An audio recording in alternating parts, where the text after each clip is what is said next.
Thank you, Dr. Campbell, for your presentation.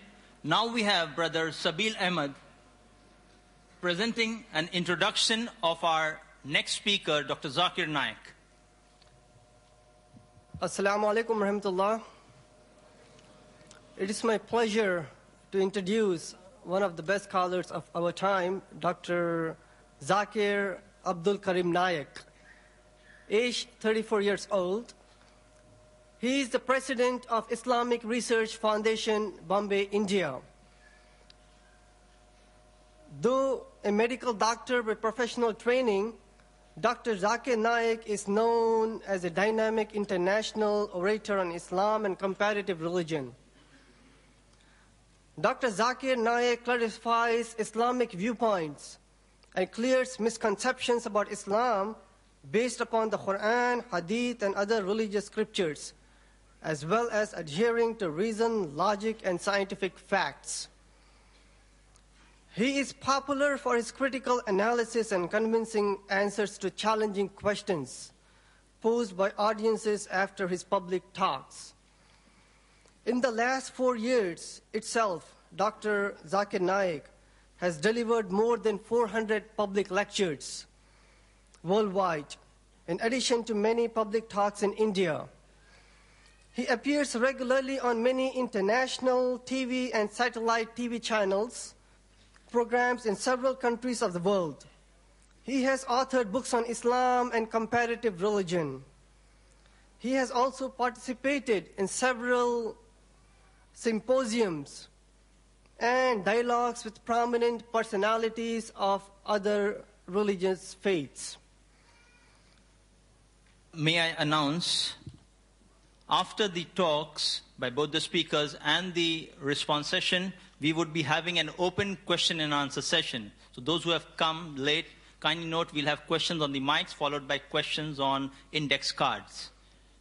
Ladies and gentlemen, may I call upon Dr. Zakir Naik to present his talk.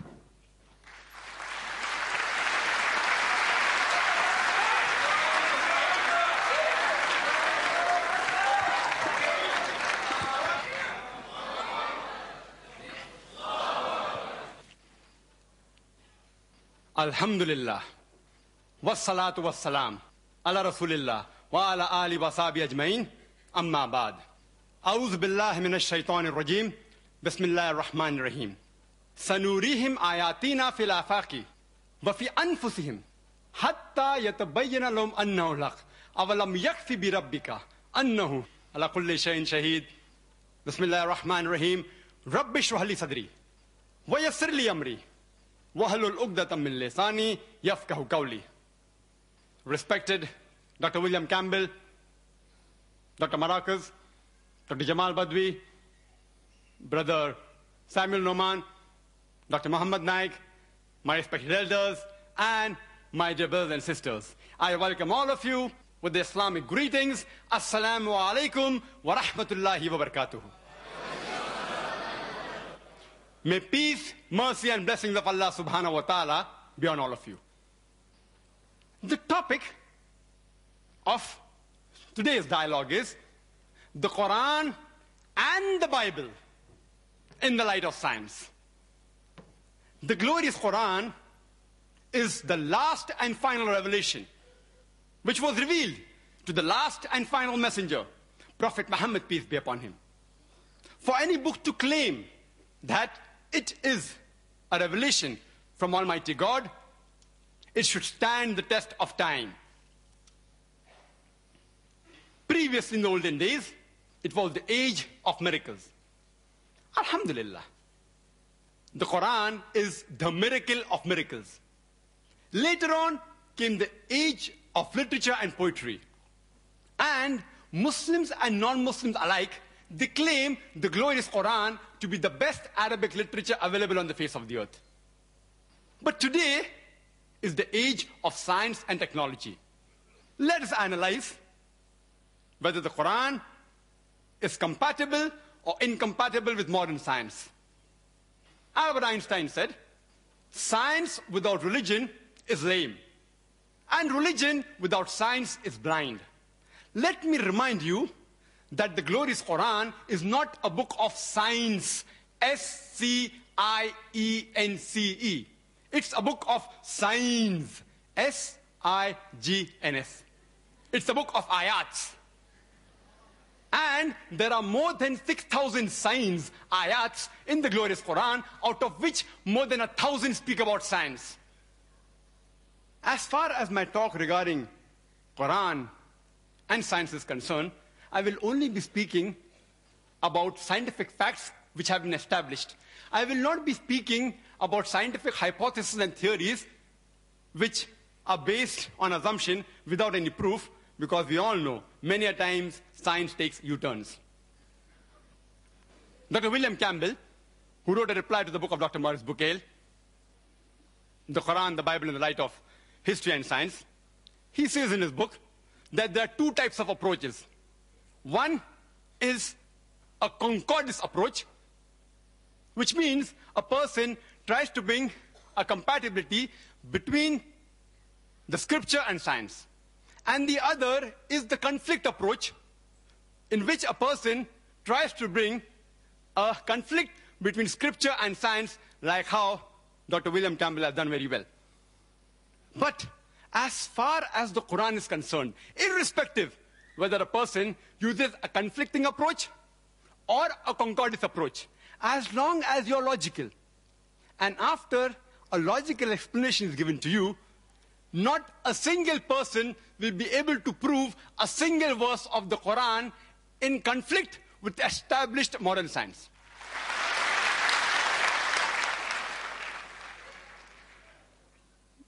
Dr. William Campbell has pointed out various alleged scientific errors in the Quran, and I'm supposed to actually refute in the rebuttal, but since he chose to speak first, I will be refuting a few points in my talk. I will reply to the major part of his talk, mainly dealing with embryology and with geology. The remaining, inshallah, I will try my level best to reply in the rebuttal. I have to do both. I can't do injustice to the topic. The topic is Quran and Bible in the light of science. I can't only speak about one scripture. Dr. William Campbell hardly spoke about 1 or 2 points about the Bible, which I shall deal with, inshallah. I will speak about both, inshallah. I want to do justice to the topic. As far as Quran and modern science is concerned, in the field of astronomy, the scientists, the astronomers, a few decades earlier, they described how the universe came into existence. They call it the Big Bang. And they said initially there was one primary nebula, which later on it separated with a Big Bang, which gave rise to galaxies, stars, sun, and the earth we live in. This information is given in a nutshell in the glorious Quran in Surah Anbiya, chapter 21, verse number 30, which says, Avalam yara lazina kafaru. Do not the unbelievers see anna samawati wal arda kanat ratkan saknahuma, that the heaven and the earth were joined together and we clove them asunder. Imagine this information which they came to know recently, the Quran mentions 1400 years ago. When I was in school, I had learned that the sun, in respect to the earth, it was stationary. The earth and the moon, they rotated about the axis, but the sun was stationary. But when I read a verse of the Quran saying, in Surah Anbiya, chapter 21, verse number 33, it says, Huwa allazi khalaqa al-layla wa nahara. It is Allah who has created the night and the day. Wa shamsa wal qamar, the sun and the moon. Kullun fi falaki yasbahun, each one traveling in orbit with its own motion. Now, alhamdulillah, modern science has confirmed the Quranic statement. The Arabic word used in the Quran is yasbahun, which describes the motion of a moving body. When it refers to a celestial body, it means it is rotating about its own axis. So Quran says the sun and the moon, they revolve as well as rotate about their own axis. Today we have come to know that the sun takes approximately 25 days to complete one rotation. It was Edwin Hubble who discovered that the universe is expanding. The Quran says in Surah Dhariyat, chapter 51, verse number 47, that we have created the expanding universe, the vastness of space. The Arabic word Mosiona refers to vastness, the expanding universe. Regarding the topics on astronomy which Dr. William Campbell touched, I will deal in the rebuttal, inshallah. In the field of water cycle, Dr. William Campbell pointed out certain things. The Quran describes the water cycle in great detail. And Dr. William Campbell mentioned 4 stages. In his book, he mentions 4A and B. The last one he didn't mention in the slide, I don't know why. It says that replenishing the water table, he missed out here, maybe because it's not mentioned in the Bible. He said there is not a single verse in the Quran which speaks about evaporation. Quran says in Surah Tariq, chapter number 86, verse number 11, Rajas Sama, that by the capacity of the heavens to return. And almost all the commentators of the Quran, they said that this verse of Surah Tariq, chapter 86, verse number 11, refers to the capacity of the heaven to return back rain, meaning evaporation. Dr. William Campbell, who knows Arabic, may say, why didn't Allah subhanahu wa ta'ala specifically mention وَالسَّمَاءِ ذَاتِ الْمَطَرِ, meaning the capacity of the heaven to return back rain? Why didn't Allah mention specifically? Now we have come to know why didn't Allah do that in His divine wisdom. Because today we have come to know that besides the ozonosphere, the layer above the earth, besides returning back rain, it even returns back other beneficial matter and energy of the earth which is required by the human beings. It does not only return back rain, today we have come to know it even returns back waves of telecommunication, of television, of radio, by which we can see TV, we can communicate, we can hear the radio. And besides that, it even returns back the harmful rays of the outer space, back on the other side, and absorbs. For example, the sunlight, the ultraviolet rays of the sunlight is absorbed by the ionosphere. If this was not done, life on the earth would have ceased to exist. So Allah subhanahu wa ta'ala is far superior and far more accurate when it says, Raja Sama, by the capacity of the heaven to return. And the remaining things, as he mentioned, is there in the Quran. You can refer to my video cassette. The Quran describes the water cycle in great detail. Regarding what he said about the Bible, he showed stage 1 and stage 3 in the first slide. And the second, stage 1, 3, and then 2. That the rainwater is taken up, he says, and then the rainwater comes down on the earth. This is the philosophy of Phase of Miletus in 7th century BC. He thought that the spray of the ocean was picked up by the wind and fell into the interior as rain. There's no cloud mentioned there. In the second quotation Dr. William Campbell gave, first is, according to him, evaporation, which we agree, we don't mind having the concordance approach with the Bible. Then rain falls down, and then other clouds formed. That is not the complete water cycle. Alhamdulillah, the Quran describes the water cycle in great detail, in several places. How does the water rise, evaporates, form into clouds, the clouds join together, they stack up, there's thunder and lightning, water comes down, the clouds move into the interior, they fall down as rain, and the replenishing of the water table, and Alhamdulillah, in great detail. The Quran speaks about the water cycle in great detail in several places. In Surah Nur, chapter number 24, verse number 43. In Surah Rum, chapter number 30, verse 48. In Surah Az-Zumur, chapter 39, verse 21. In Surah Mu'minun, chapter 23, verse number 18. In Surah Rum, chapter number 30, verse number 24. In Surah Al-Hijr, chapter 15, verse number 22. In Surah Araf, chapter number 7, verse number 57. In Surah Ra'd, chapter number 13, verse number 17. In Surah Furqan, chapter 25, verse number 40 and 49.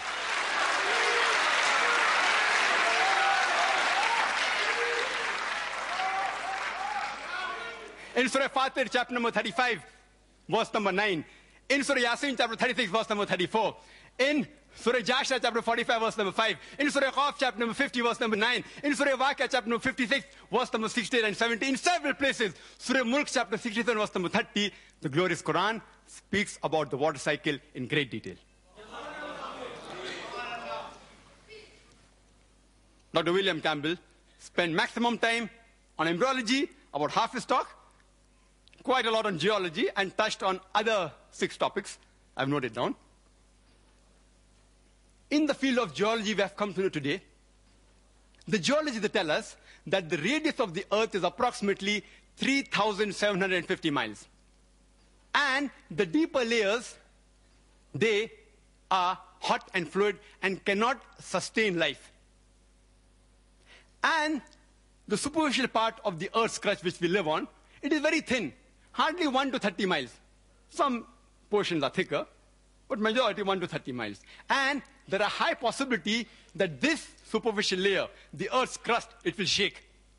It is due to the folding phenomena which gives rise to mountain ranges, which gives stability to this earth. And Quran says in Surah Naba, chapter number 78, verse number 6 and 7, we have made the earth as an expanse, wal jabala autada, and the mountains as stakes. The Quran doesn't say mountains were thrown up as stakes. Mountains as stakes. Arabic word autad means stakes, meaning tent peg. And today we have come to know, in the study of modern geology, that mountain has got deep roots. This was known in the second half of the century. And the superficial part that we see of the mountain is a very small percentage. The deeper part is within.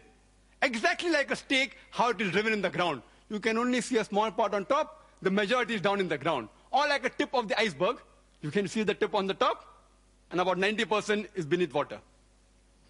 The Quran says, in Surah Ghashiyah, chapter 88, verse number 19, and Surah Naziyat, chapter number 79, verse number 32, Wal jibala arsaha, and we have made the mountain standing firm on the earth.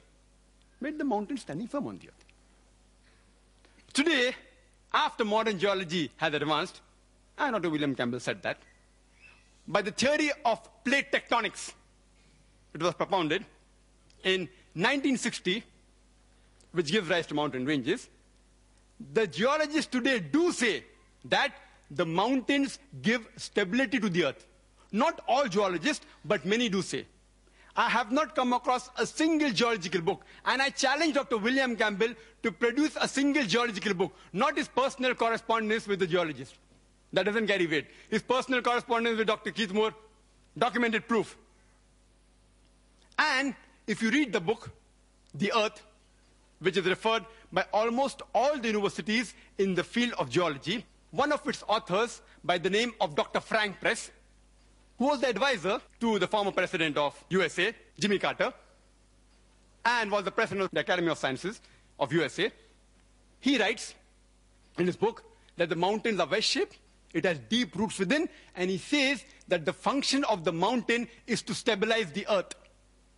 And the Quran says, in Surah Anbiya, chapter number 21, verse number 31, in Surah Luqman, chapter 31, verse number 10, as well as in Surah Nahl, chapter number 16, verse number 15, that we have made the mountain standing firm on the earth, lest it would shake with them and with you.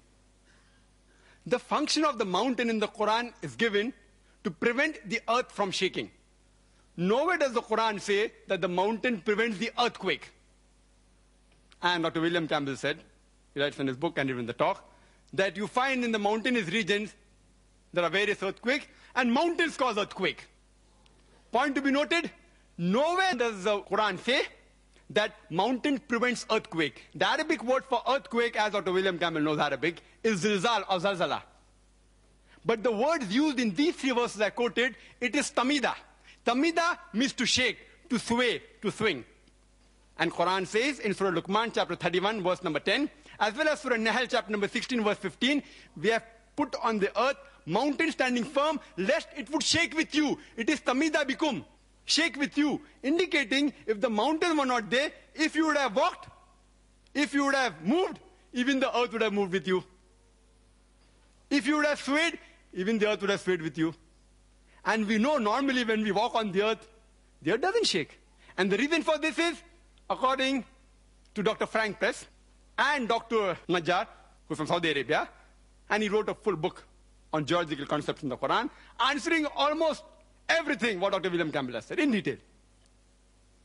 And Dr. William Campbell, in his book, he writes that if mountains prevent the shaking of the earth, then how come you find earthquake in the mountainous regions? I said, nowhere does the Quran say mountain prevents earthquake. Earthquake is zilzal. And if you see the definition in the Oxford Dictionary, it says, earthquake is due to convulsion of the superficial crust of the earth due to release of compressed seismic waves, due to crack in the rock, or due to volcanic reaction. Quran speaks about Zalzala in Surah Zalzal, chapter 99, but here it speaks about Tamida Bikum, to prevent the earth from shaking with you. And in reply to the statement that if mountains prevent earthquakes, how come you find earthquakes in mountainous region? The reply is that if I say that medical doctors, they prevent the sickness and disease in a human being, and if someone argues, if doctors prevent the sickness and diseases in a human being, how come you find more sick people in the hospital where there are doctors than at home where there are no doctors?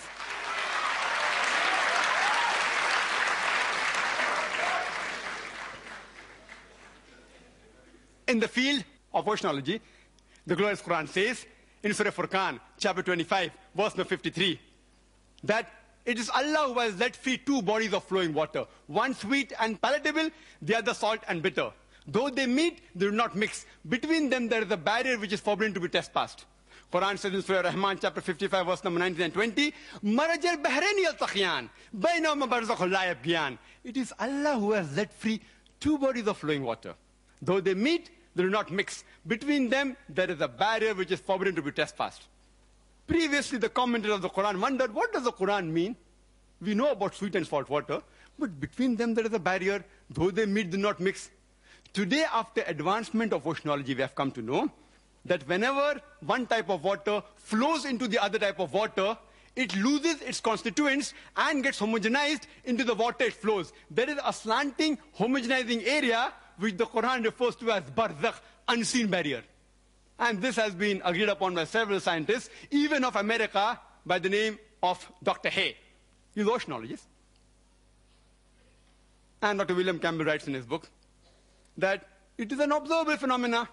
The fishermen of that time knew there were two types of water, salt and sweet. So Prophet Muhammad, during the expedition to Syria, he may have gone in the sea, or he might have spoken to these fishermen. Sweet and salt water is an observable phenomenon, I agree. But people did not know that there was an unseen barrier until recently. The scientific point to be noted here is the barzakh, not the sweet and the salt water.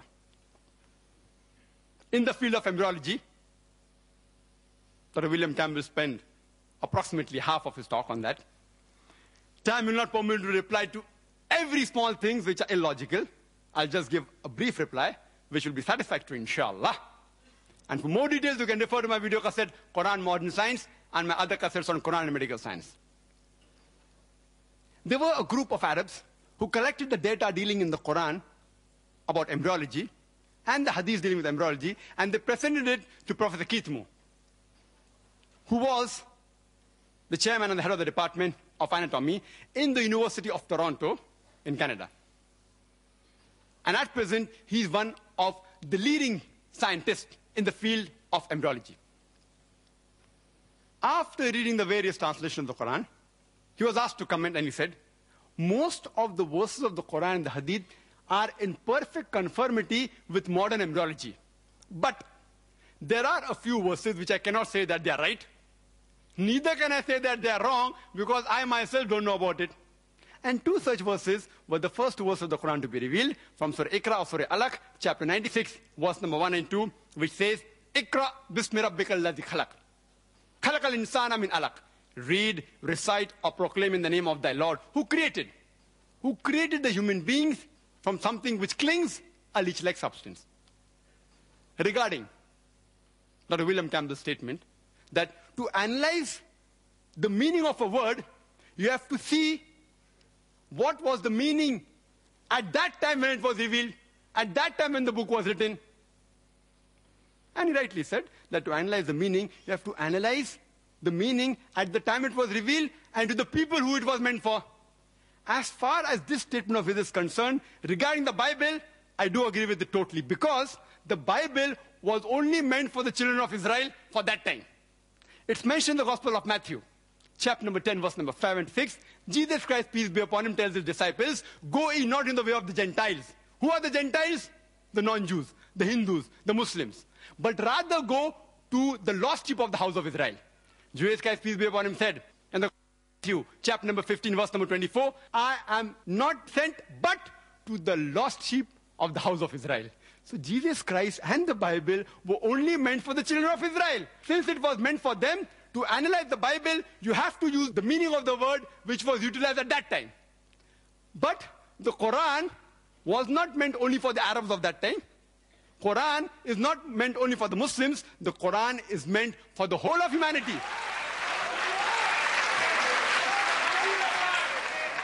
And it is meant to be for eternity. Quran says in Surah Ibrahim chapter 14 verse 52, in Surah Baqarah chapter number 2 verse 185, and Surah Zumar chapter 39 verse 41, that the Quran is meant for the whole of humankind.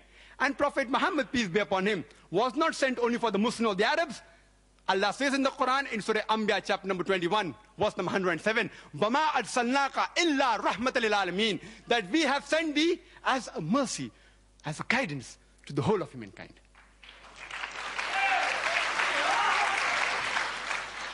So as far as the Quran is concerned, you cannot limit the meaning only for that time, because it is meant for eternity. So one of the meanings of alaka is leech-like substance or something which clings. So Professor Keith Moore said, I do not know whether the early stage of embryo looks like a leech. And he went in his laboratory and he analyzed the early stage of an embryo under a microscope and compared it with a photograph of a leech, and he was astonished at the striking resemblance.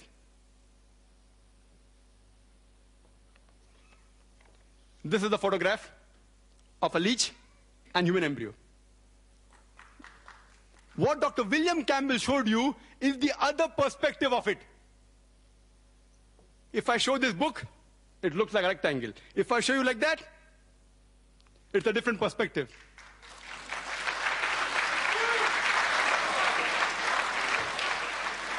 That diagram is given in the book. The diagram which you show on the slide is given there, and I'll deal with it inshallah. Professor Keith Moore, after about 80 questions asked to him, he said, if you would have asked me these 80 questions 30 years ago, I would not be able to answer more than 50%, because embryology has developed recently in the past 30 years. He said this in the 80s. Now, do we believe in Dr. Keith Moore, whose statement is available outside in the foyer?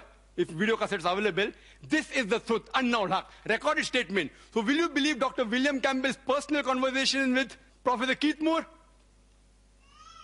Or the one mentioned in this book with Islamic edition, as well as the photograph that I've shown to you. And in the video cassette available outside, you can see it. He makes those statements.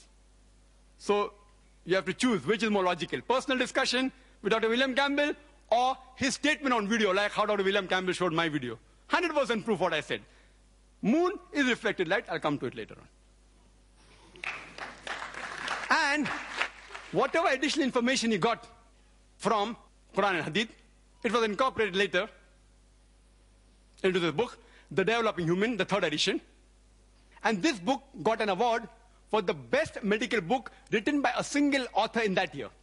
This is the Islamic edition that was put forward by Sheikh Abdul Majid Zindani and certified by Keith Moore himself. The Quran says in Surah Mu'minun, chapter 23, verse number 13, and Surah Hajj, chapter 22, verse number 5, and no less than 11 different places in the Quran, that the human beings have been made from a nutfa, a minute quantity of liquid. Like a trickle that's remaining in the cup, nutfa in Arabic, a very small quantity. Today we have come to know in one seminal emission, in which there are several millions of sperm, only one is required to fertilize the ovum. The Quran refers as nutfa. Quran says in Surah Sajda, chapter 32, verse number 8, we have created the human beings from solala. That means the best part of a whole. The one sperm which fertilizes the ova, out of the millions of sperm, the Quran refers to as sulala, best part of the whole. And Quran says in Surah Insan, chapter 76, verse number 2, we have created the human beings from nutfatin amshaj, a minute quantity of mingled fluid, referring to the sperm as well as the ovum. Both are required for the fertilization. The Quran describes the various embryological stages in great detail, of which the slides was shown to you by Dr. William Campbell. He helped me to complete this topic. It's mentioned in Surah Mu'minun, chapter 23, verse number 12 to 14. The translation is that we have created the human beings from anutfa, a minute quantity of liquid, then placed it in aqrar makin, a place of security. Then we made it into an alaqa, a leech-like substance, something which clings, a congealed clot of blood. Then we made that alaqa into a mudga, a chewed-like lump.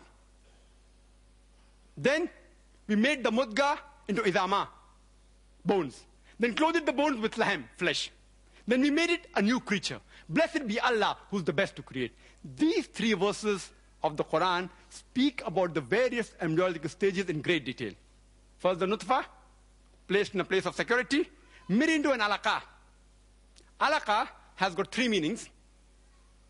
One is something which clings. And we know that in the initial stages, the embryo clings to the uterine wall and continues clinging till the end. Point number two, that it also means a leech-like substance. And as I discussed earlier, the embryo in the initial stages does look like a leech. Besides looking like a leech, it also behaves like a leech. It receives its blood supply from the mother, like a bloodsucker. And the third meaning, which Dr. William Campbell objected to, that is the right meaning, the congealed clot of blood, and that's why Quran has a scientific error. And I do agree with him that Dr. William Campbell didn't agree. He said, how can it mean a congealed clot of blood? Because this is the case, and the Quran is wrong. I'm sorry to say, Quran is not wrong. Dr. William Campbell, with due respect to him, he's wrong. Because today, after advancement of embryology, even Dr. Keith Moore, he says that in the initial stages, the embryo, besides looking like a leech, also looks like a congealed clot of blood. Because in the initial stages of the stage of alaqa, 3 to 4 weeks, the blood is clotted within closed vessels. And Dr. William Campbell made it easy for me. He showed you a slide.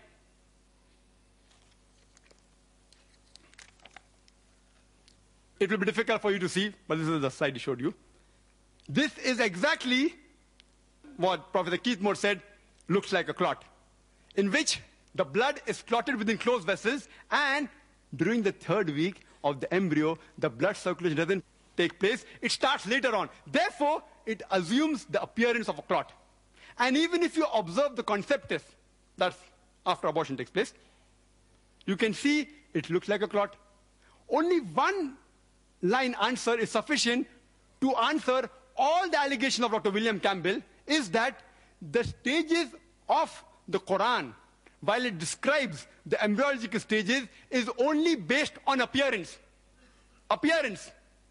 First is the appearance of a alaqa, a leech-like substance, as well as a clot of blood.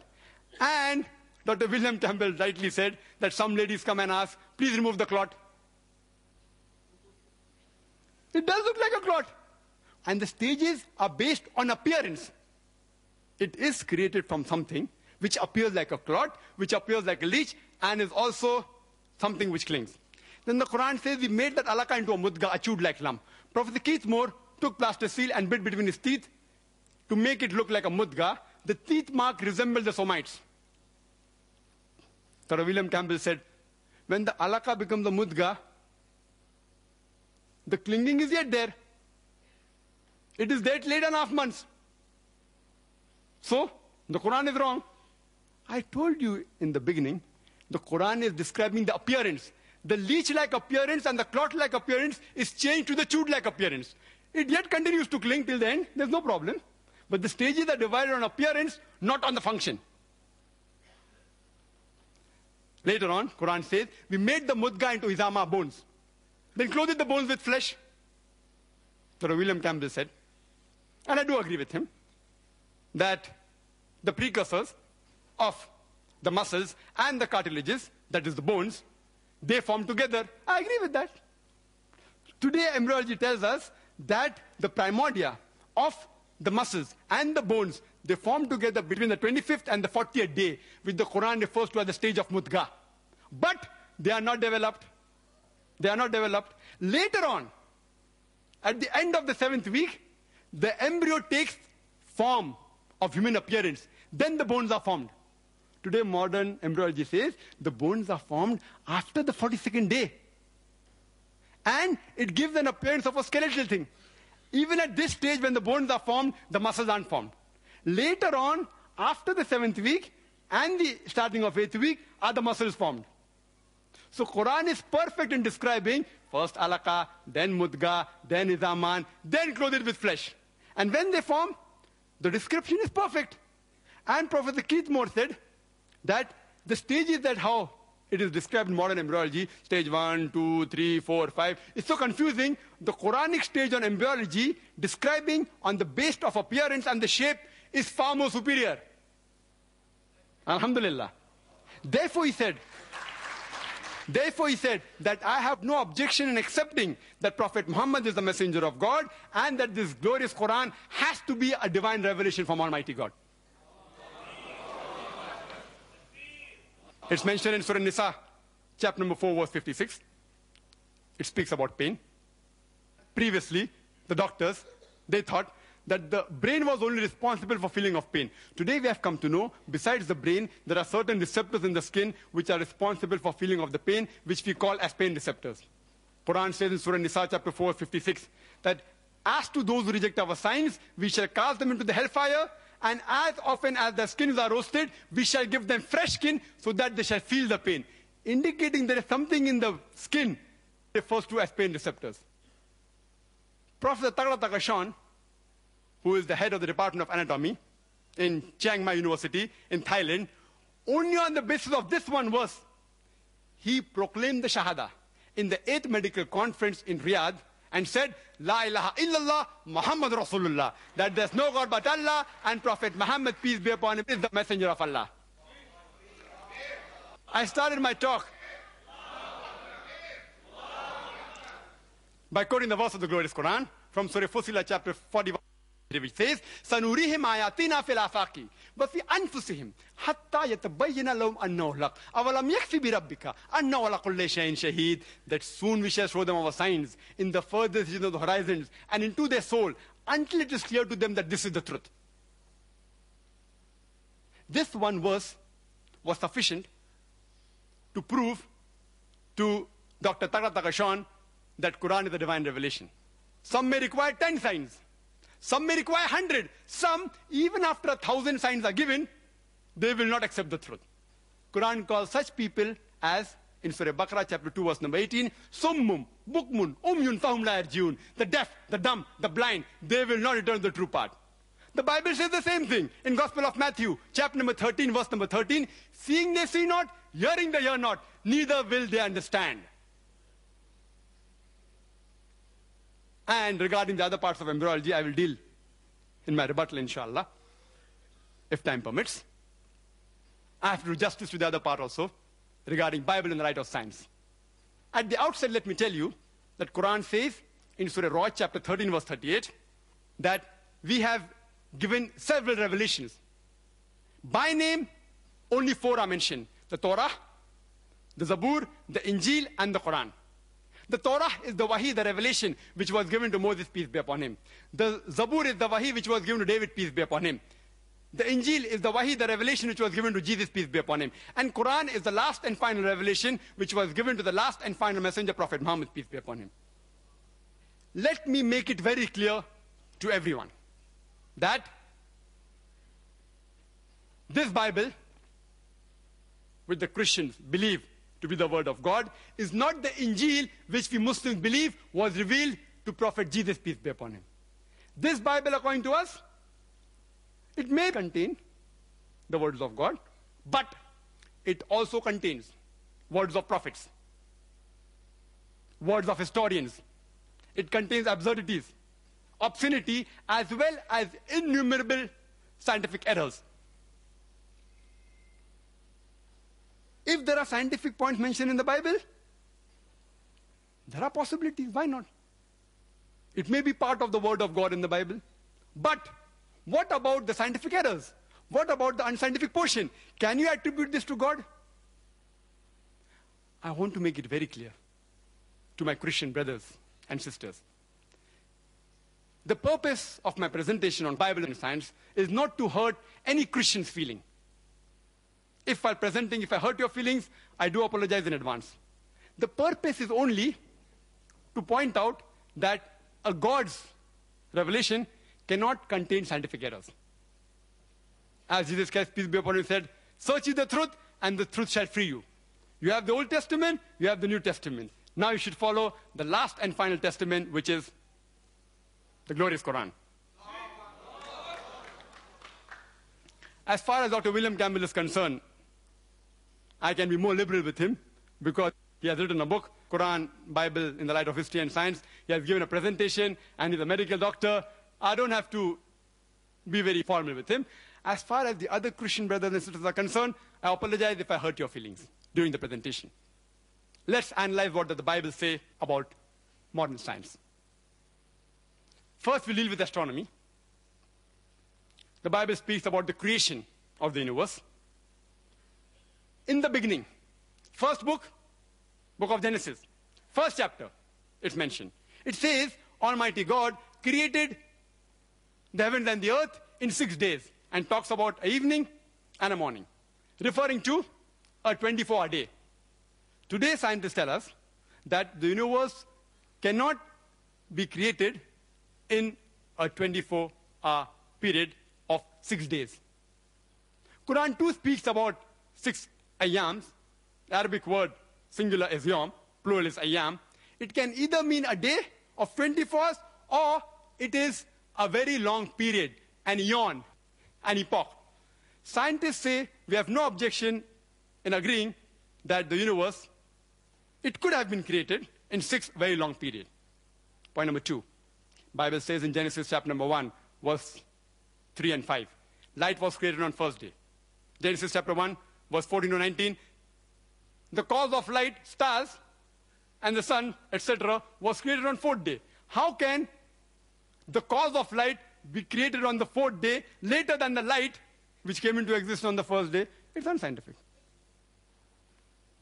Further, the Bible says, Genesis chapter 1, verse 9 to 13, earth was created on the third day. How can you have a night and day without the earth?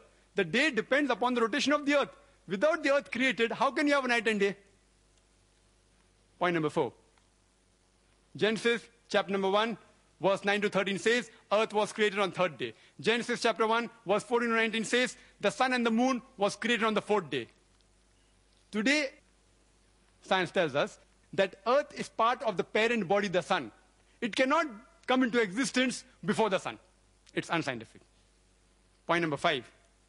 The Bible says in Genesis chapter number 1, verse number 11 to 13, the vegetation, the herbs, the shrubs, the trees, they were created on the third day. And the sun, Genesis chapter number 1, verse 14 to 19, was created on the fourth day. How can the vegetation come into existence without sunlight? And how can they survive without sunlight? Point number 6. Point number 6. That the Bible says in Genesis chapter 1, verse number 16, that God created 2 lights. The greater light, the sun, to rule the day, and the lesser light, the moon, to rule the night. The actual translation, if you go to the Hebrew text, it is lamps. Lamps, having light of its own. And that you'll come to know better if you read both the verses, Genesis chapter 1, verse 16 as well as 17. Verse number 17 says, and Almighty God placed them in the firmament to give light to the earth. To give light to the earth, indicating that sun and the moon has its own light, which is in contradiction with established scientific knowledge that we have. There are certain people who try and reconciliate and say that the 6 days mentioned in the Bible, it actually refers to epochs like the Quran, long period, not 624 days.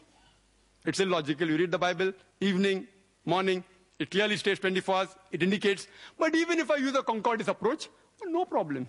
I agree with your illogical argument. Yet, they will only be able to solve the first scientific error of 6 days creation, and second, that first day light and third day earth. The remaining 4, yet they cannot solve. Some further say that if it's a 24 period, why can't the vegetable survive for 124 day without sunlight? I say fine. If you say that, the vegetables were created before the sun and can survive for 124 day, I have got no objection. But you can't say the days mentioned are 24 hours as well as epochs. You can't have the cake and eat it both. If you say it is long period, you solve point number 1 and 3. The remaining 4 are yet there. If you say the days are 24 days, you solve only point number 5. The remaining 5 are yet there.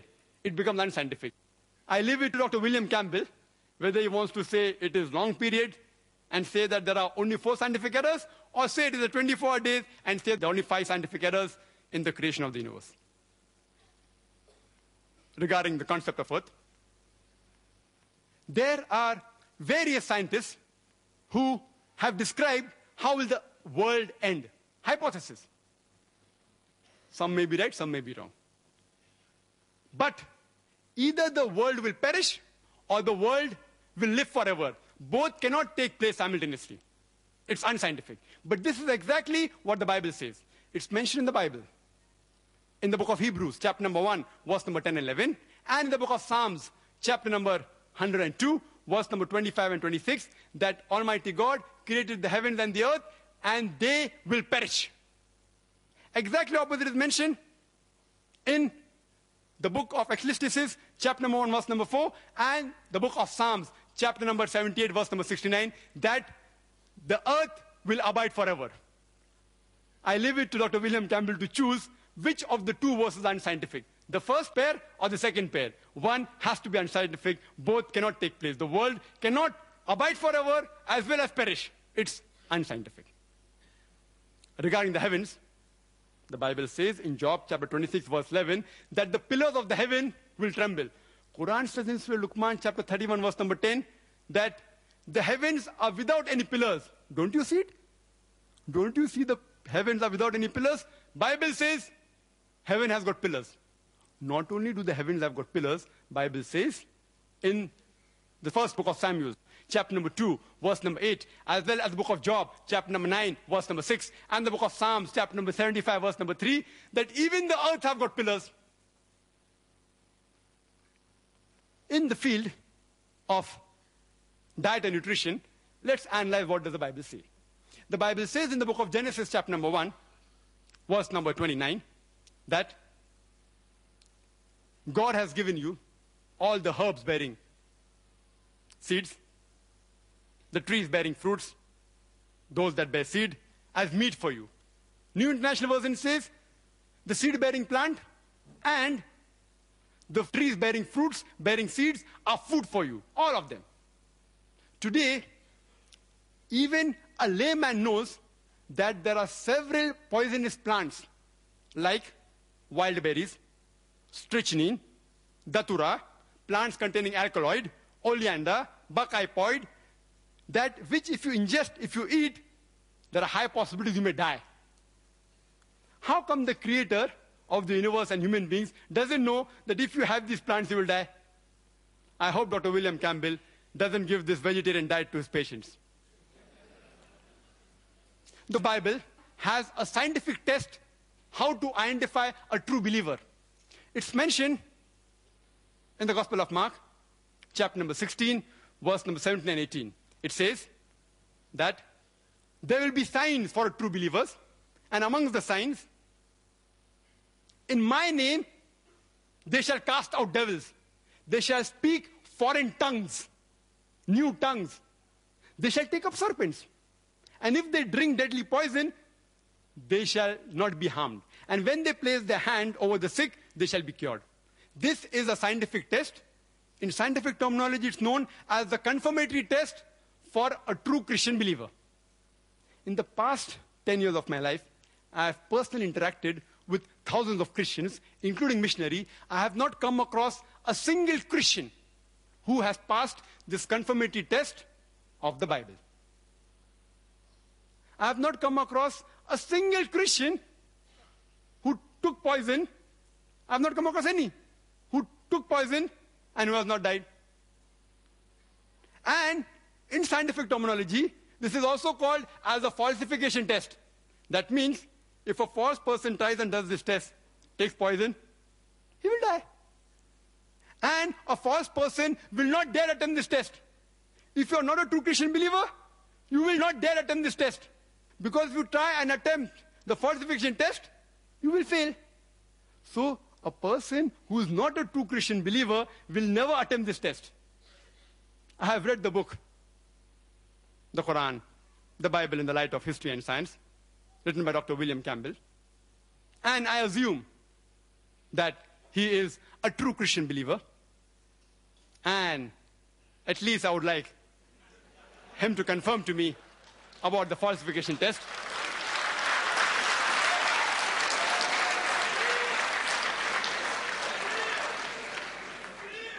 Please be rest assured. Please be rest assured. I will not ask Dr. William Campbell to have deadly poison because I don't want to jeopardize the debate. What I'll do, I will only ask him to speak in foreign tongues, in new languages. And as many of you may be aware, that India is a land which has more than 1,000 languages and dialects. Only thing I request him is to say these 3 words, 100 rupees, in the 17 official languages. There are only 17 official languages in India. And to make it easier for Dr. William Campbell, I have got a 100 rupee note. And this has all the 17 languages mentioned here. Besides English and Hindi, I will help him. I'll give him a beginning. 100 rupiah in Hindi. The remaining 15 languages are here. I request him to read. I know the test says they will speak foreign languages on their own, without help of reading. But I want to make the test easier. I want to see someone passing the test. I have not seen anyone. So if he can't say it on his own or from his memory, at least read it. I don't mind. I will accept it. And I request the chairperson to give it to Dr. William Campbell. He has his rebuttal. 15 languages, 100 rupiah, 3 words only. What does the Bible say regarding hydrology? Bible says in Genesis, chapter number 9, verse number 13 to 17, that after God, at the time of Noah, submerged the world by flood, and after the flood subsided, he said, I put up a rainbow in the sky as a promise to the humankind never to submerge the world again by water. To the unscientific person, it may be quite good. Oh, rainbow is a sign of Almighty God, never to submerge the world by flood again. But today we know very well that rainbow is due to the refraction of sunlight with rain or mist. Surely there may have been thousands of rainbows before the time of Noah, peace be upon him. To say it was not there before Noah's time, you have to assume that the law of refraction did not exist, which is unscientific. In the field of medicine, the Bible says, in the book of Leviticus, chapter number 14, verse number 49 to 53, it gives a novel way for disinfecting a house from plague of leprosy. Disinfecting a house from plague of leprosy. It says that take 2 birds, kill 1 bird, take wood, scarlet, hyssop, and the other living bird, dip it in water, and under running water, later on, sprinkle the house 7 times with it. Sprinkle the house with blood to disinfect against plague of leprosy? We know blood is a good media of germ, bacteria, as well as toxin. I hope Dr. William Campbell doesn't use this method of disinfecting the OT, the operation theater. It's mentioned in the book of Leviticus, chapter number 12, verse number 1 to 5. And we know medically that after a mother gives birth to a child, the postpartum period, it is unhygienic. To say it's unclean religiously, I've got no objection. But Leviticus chapter number 12, verse number 1 to 5 says that after a woman gives birth to a male child, she will be unclean for 7 days. And the period of uncleanness will continue for 33 days more. If she gives birth to a female child, she'll be unclean for 2 weeks. And the period of uncleanness will continue for 66 days. In short, if a woman gives birth to a male child, a son, she is unclean for 40 days. If she gives birth to a female child, a daughter, she is unclean for 80 days. I would like Dr. William Campbell to explain to me scientifically how come a woman remains unclean for double the period if she gives birth to a female child as compared to a male child. the Bible also has a very good test for adultery. How to come to know a woman has committed adultery? In book of Numbers, chapter number 5, verse number 11 to 31. I'll just say in brief. It says that the priest should take holy water in a vessel, take dust from the floor, and put it into the vessel. And that's the bitter water. And after cursing it, give it to the woman. And if the woman has committed adultery, after she drinks it, the curse will enter her body, the stomach will swell, the thigh will rot, and she shall be cursed by the people. If the woman has not committed adultery, she will remain clean and she will bear the seed. A novel method of identifying whether a woman has committed adultery or not. You know, today in the world, there are thousands of cases pending in different parts of the world, in different courts of law, only on the assumption that someone has alleged that the woman has committed adultery. I had read in the newspapers, and I came to know from the media, that the president of this great country, Mr. Bill Clinton, he was involved in a sex scandal about 2 years back. I wonder that why didn't the American court use this bitter water test for adultery? He would have gone scot-free immediately.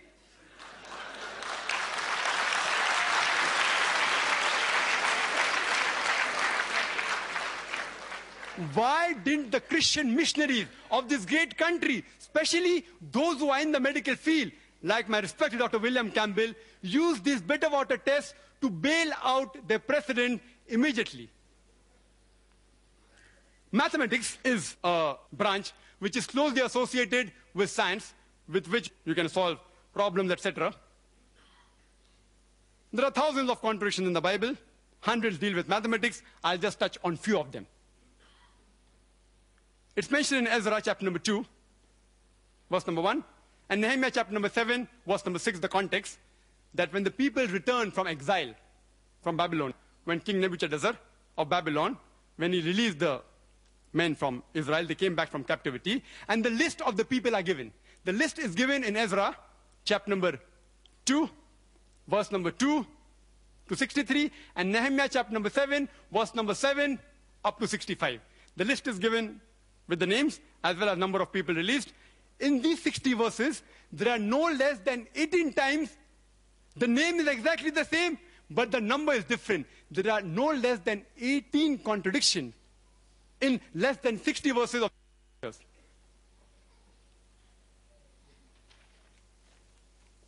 This is the list. I don't have time to run through the list. There are no less than 18 different contradictions in less than 60 verses. Further, it's mentioned in Ezra, chapter number 2, verse number 64, that the total congregation, if you add up, it comes to 42,360. And if you read in Nehemiah chapter number 7, verse number 66, they also the total is the same, 42,360. But if you add up all these verses, which I had to do my homework, this is the list. This is the list of Ezra. This is the list of Nehemiah. Ezra chapter number 2, Nehemiah chapter number 7. If you add up, I had to do my homework. If you add up, in Ezra chapter number 2, it doesn't come to 42,360, it comes to 29,818. And if you add up Nehemiah chapter number 7, even there it doesn't come to 42,360, it comes to 31,089.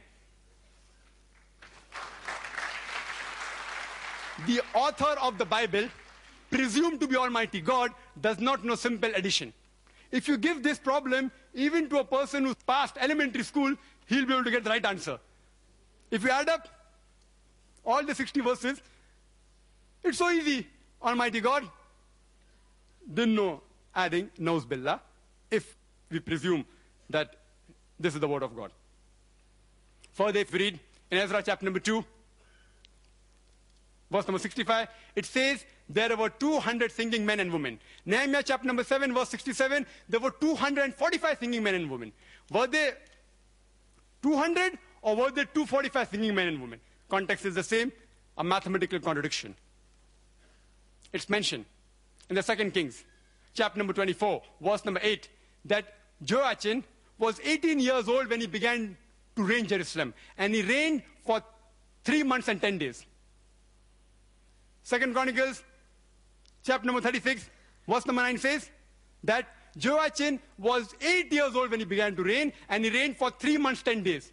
Was Joachim 18 years when he began to reign, or was he 8 years old? Did he reign for 3 months, or did he reign for 3 months, 10 days? Further, it's mentioned in the 1 Kings, chapter number 7, verse number 26, that in his molten sea, he had 2,000 baths. In 2 Chronicles, chapter number 4, verse number 5, he had 3,000 baths. Did he have 2,000 baths, or did he have 3,000 baths? That I leave it upon Dr. William Campbell to decide which is correct. There is a clear-cut mathematical contradiction.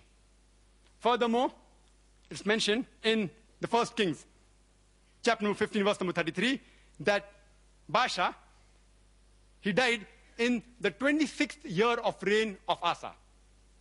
And 2 Chronicles, chapter number 16, verse number 1 says that Baasha invaded Judah in the 36th year of the reign of Asa. How can Baasha invade 10 years after his death? It's unscientific. To make it easier for Dr. William Campbell to answer to the points I have raised, I'll just mention it in brief. The points that I mentioned. The first point was that the creation of the earth and the heaven, the universe, was in 624 days. Light was there before the source of light. Point number 2. 3. Day came into existence before creation of earth. Point number 4. Earth came into existence before sun. Point number 5. Vegetation came into existence before sunlight. Point number 6. Light of the moon is its own light. Point number 7. The earth, will it perish or will it abide forever? Point number 8. The earth has got pillars. Point number 9. The heavens have got pillars. Point number 10. God said you can have all plants and all vegetation, including the poisonous plants. Point number 11. The scientific test, the falsification test of Mark chapter number 16, verse number 17 and 18. Point number 12. A woman remains unclean for double the period if she gives birth to a daughter as compared to a son. Point number 13. Using blood to disinfect the house against plague of leprosy. Point number 14. How do you find out the bitter water test for adultery? Point number 15. 18 different contradictions in less than 60 verses of Ezra chapter 2 and Nehemiah chapter number 7. I didn't count them as 18 different, I've counted them only as one. Point number 16. The total is different in both the chapters. Point number 17. Are there 200 singing men and women, or are there 245 singing men and women? Point number 18. Was Joachim 18 years old, or was he 8 years old when he began to reign? Point number 19. Did he reign for 3 months or 3 months, 10 days? Point number 20. Did Solomon had 3,000 baths or 2,000 baths? Point number 21 is that Baasha, how could he invade Judah 10 years after his death? Point number 22 is Almighty God. He said, I put up a rainbow in the sky as a promise to the humankind never to submerge the world again by water. I have listed only 22 out of the hundreds available unscientific points in the Bible, scientific errors, and I request Dr. William Campbell to answer them, and irrespective whether he uses the concordance approach or the conflict approach, as long as he is logical, he will never be able to prove scientifically all these 22 aspects I have told him. We agree in Jesus Christ, peace be upon him. To him was revealed the Injil. This is not the Injil. It may contain part of God, but the other unscientific portion is not the word of God. I would like to end my talk by giving the quotation of the glorious Quran from Surah Baqarah chapter 2 verse 7 which says, فَوَيْلٌ لِلَّذِينَ يَكْتُبُونَ الْكِتَابَ بِأَيْدِيهِمْ ثُمَّ يَقُولُونَ هَذَا مِنْ عِنْدِ اللَّهِ لِيَشْتَرُوا بِهِ ثَمَنًا قَلِيلًا فَوَيْلٌ لَهُم مِّمَّا كَتَبَتْ أَيْدِيهِمْ وَوَيْلٌ لَهُم مِّمَّا يَكْسِبُونَ. Woe to those who write the book with their own hands and then say this is from Allah, to traffic with it for a miserable price. Woe to those for what they write, woe to those for what they earn. Wa akhiru da'wana alhamdulillahi rabbil alameen.